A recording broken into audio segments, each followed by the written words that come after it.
అందుకే నేను సంఘంలో చాలా మంది దేవునికి ఇవ్వవలసిన ప్రాముఖ్యత కంటే మిగతా వాటికి ఎక్కువ ఇస్తారు. అదే బిలంబోధ. నేడు ప్రాస్పరిటీ గాస్పెల్ అంటారు. ఆశీర్వాదం, ఆశీర్వాదం, ఆశీర్వాదమే. నువ్వు ఏది చేసినా పర్వాలేదు, దేవుడు నిన్ను దీవిస్తాడు.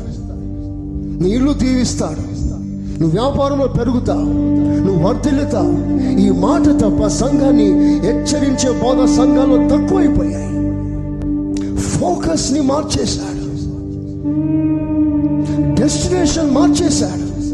ఒకసారి మీరే ఆలోచించండి. దేవునికి ఇచ్చే ప్రాముఖ్యత దేవునికి ఇవ్వకుండా ఇంకో దానికి ఇవ్వడం మన వంతు కాలేదా? మన జీవితంలో జరగలేదా?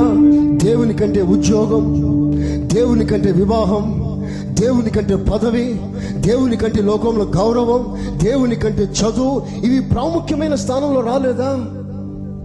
ఇవన్నీ అవసరం. కానీ వీటన్నిటికంటే ముందుగా మనకి దేవుడు